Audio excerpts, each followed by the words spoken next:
والذین هم لفروجہم حافظون، اور وہ مومنین کامیاب جو اپنی شرمگاہوں کی حفاظت کرتے ہیں۔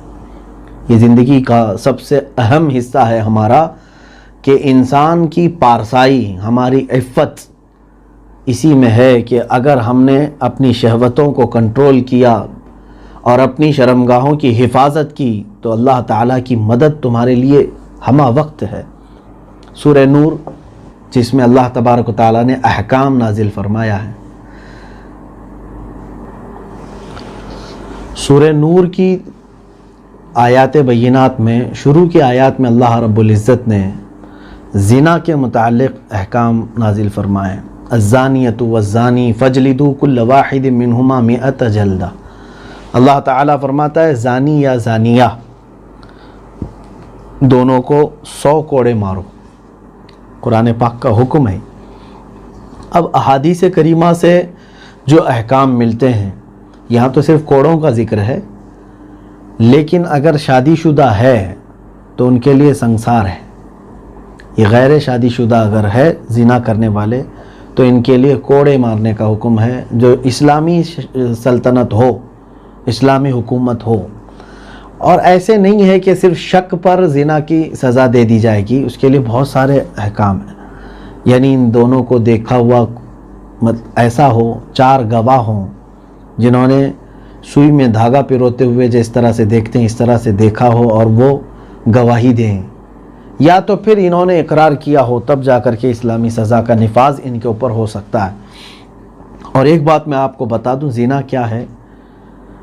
شادی سے قبل کسی بھی مرد کا کسی عورت سے تعلق قائم کر لینا اسلام میں یہ سب سے بھیانک جرم ہے، بہت ہی خطرناک گناہ ہے۔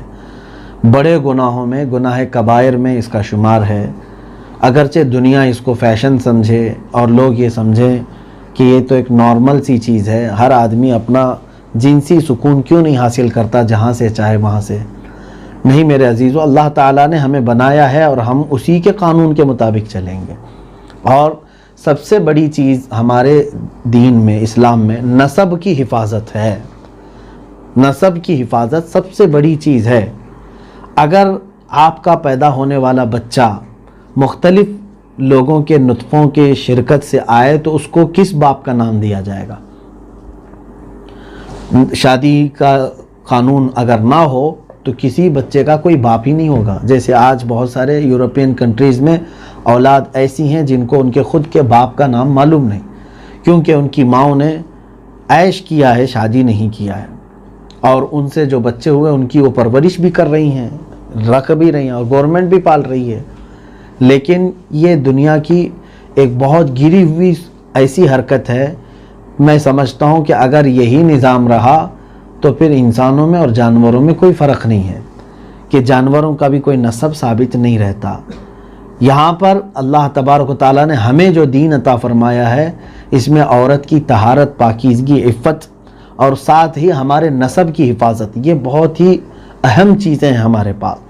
اور پھر اس کے علاوہ دنیا آج نئی تحقیقات سے یہ بھی بتا رہی ہے کہ عورت کو اللہ تعالیٰ نے جس طرح سے بنایا ہے، اس عورت کے ساتھ اگر ایک مرد تعلق قائم رکھا ہے تو یہ نیچرل ہے، اس کے لیے نیچرل ہے، قدرتی طور پر ہے۔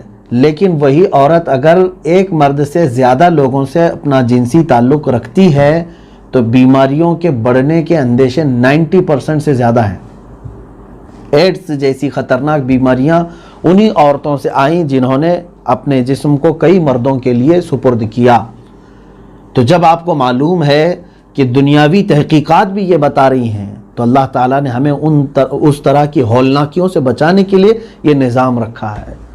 لوگ آج اس کو ہلکے میں لے رہے ہیں کہ نکاح کرنے کے بعد بھی وہی ہم کو کام کرنا ہے، تو نکاح سے پہلے وہ کام کیوں نہیں ہو سکتا؟ میرے عزیزو، ایک قانون بھی تو کوئی چیز ہوتی ہے۔ پوری دنیا قانون کے اعتبار سے چلنا چاہتی ہے۔ آپ ظاہر سی بات ہے کسی دکان میں جا رہے ہیں خرید و فروخت کے لیے، ایسا تو نہیں ہوتا نا کہ آپ کپڑا لینے کے لیے گئے اور اٹھا کر کے لائے اور کپڑا کاٹ کے پہن بھی لیا اور دوسرے کو دے بھی دیا اور پیسے کی اس کے بات ہی نہیں ہوئی۔ اس کو کہتے ہیں کہ خرید و فروخت نہیں ہوئی، اٹھا کر کے چوری کیا ہے تم نے۔ ہاں، آپ اگر دلیل میں کہیں ارے میں تو وہ لینے ہی والا تھا تو پہلے ہی لے لیا تو کیا فرق پڑتا ہے؟ ایسا تو نہیں ہوتا. خرید و فروخت میں بھی آپ دیکھیں گے کہ بات طے ہو جاتی ہے, اس کو مالک کو اس کے پیسے دیں گے, آپ سامان لیں گے, تب آپ کے استعمال میں وہ چیز آتی ہے. نکاح بھی اسی طرح کا ایک ایگریمنٹ ہے, ایک کانٹریکٹ ہے کہ آپ دونوں کو قانونی اعتبار سے شوہر اور بیوی کا اختیار دیا گیا, اور پورے معاشرے میں کہا گیا کہ اب اس عورت کے ساتھ کوئی دوسرا تعلق نہ رکھے کیونکہ یہ فلاں مرد کی اب ہو چکی ہے. لیکن شیطان اس راستے سے ہٹ کر کے انسانوں کو ورغلاتا ہے, زنا کی طرف لے جاتا ہے. اور اللہ تعالیٰ نے قرآن میں فرمایا فَإِنَّهُ يَأْمُرُ بِالْفَحْشَاءِ وَالْمُنْكَرِ, یہ شیطان ہمیشہ تمہیں حکم دیتا ہے بے حیائی کی اور ناپسندیدہ چیز کی, زنا کی طرف کثرت سے وہ لے جاتا ہے. اور جب بندہ زنا کرتا ہے تو وہ تالیاں بجاتا ہے. لیکن حدیث پاک میں ہے جس وقت کوئی زنا کر رہا ہوتا ہے اس وقت اس سے ایمان اٹھا لیا جاتا ہے. ایمان کی حالت میں کوئی بندہ زنا نہیں کر سکتا, اس کا ایمان معلق ہوتا ہے, اٹھا لیا جاتا ہے. اور یہ زنا اسلام میں اس قدر سخت ہے جس کی وجہ سے اس کی سزا بھی سخت رکھی گئی. آج لوگ جگہ جگہ پر تنقید اگرچہ کریں کہ اسلام میں سنگسار کرنے, پتھروں سے مار کر ہلاک کرنے کی سزا ہے, کوڑے مار کر کے ختم کرنے کی سزا ہے. میرے عزیزو, ہاں, اس کی وجہ صرف اور صرف یہ ہے کہ اسلام پورے معاشرے کو بھیانک بیماریوں سے بچانا چاہتا ہے. آج تم ایک کو وائرس لگ جائے تو اس کو مار رہے ہو. یہ اور بات ہے کہ ٹریٹمنٹ کا اعلان کیا جا رہا ہے, لیکن کئی جگہوں پر یہ بھی باتیں آئی ہیں کہ ان لوگوں کو مار دیا گیا ہے.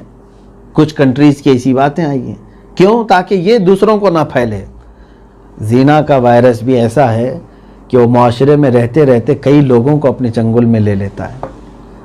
اور حیرت کی بات یہاں پر یہ ہے کہ قانونی اعتبار سے ہم جس ملک میں رہ رہے ہیں یہاں پر بھی اپرادھ ہے.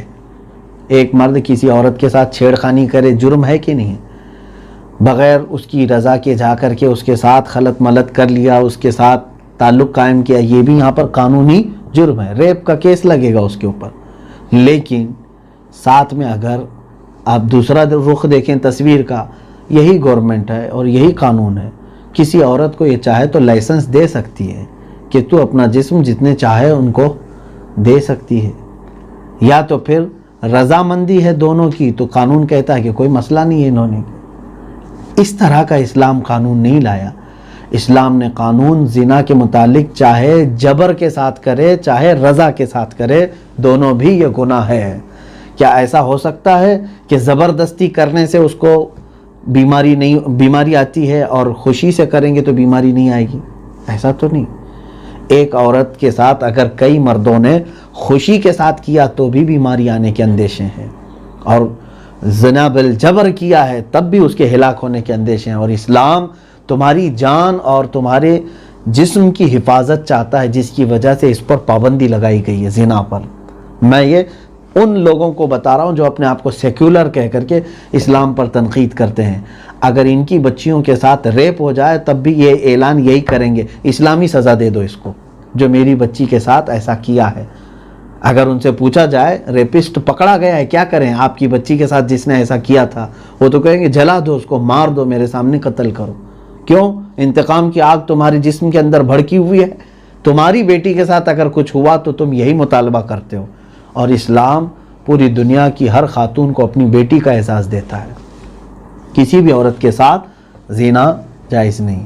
مسلمان کا کسی غیر مسلم کے ساتھ بھی یا کسی غیر مسلم کا مسلمان کے ساتھ بھی زنا کے لیے کوئی بھی راستہ نہیں ہے اسلام میں.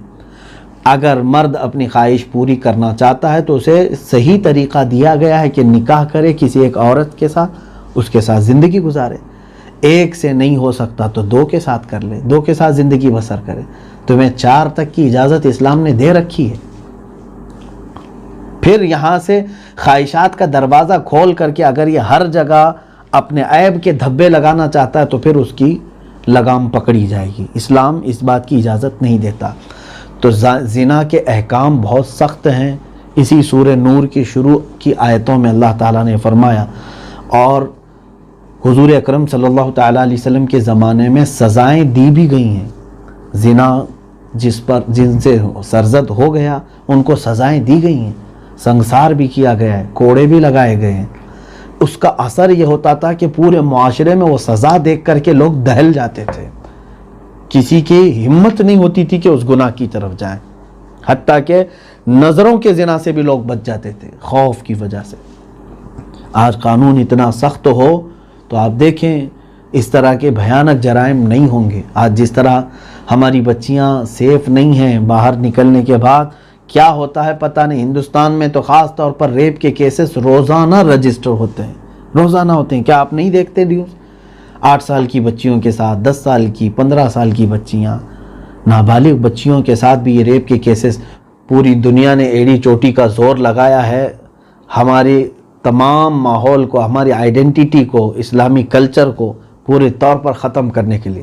نہ پردہ ہونا چاہیے، نہ سطر کا چھپا ہوا ہونا چاہیے، کیونکہ یہ اسی کے خلاف پورا کا پورا ایک محاذ آرائی چل رہی ہے، مائنڈ پروگرامنگ چل رہی ہے۔ لوگوں کو ننگا کر کے اسکرین پر دکھانا آج ایک فیشن نہیں ہے، مردوں کو بھی اور عورتوں کو بھی، اور ہمارے بچے بھی اس میں بہت سارے یہ سمجھ رہے ہیں کہ یہ ایک فیشن ہے، جینے کا طریقہ ہے۔ بے حیائی کو عام کر کے آج لوگ یہ سمجھ رہے ہیں کہ یہ ایک فیشن ہے، نیو کلچر ہے۔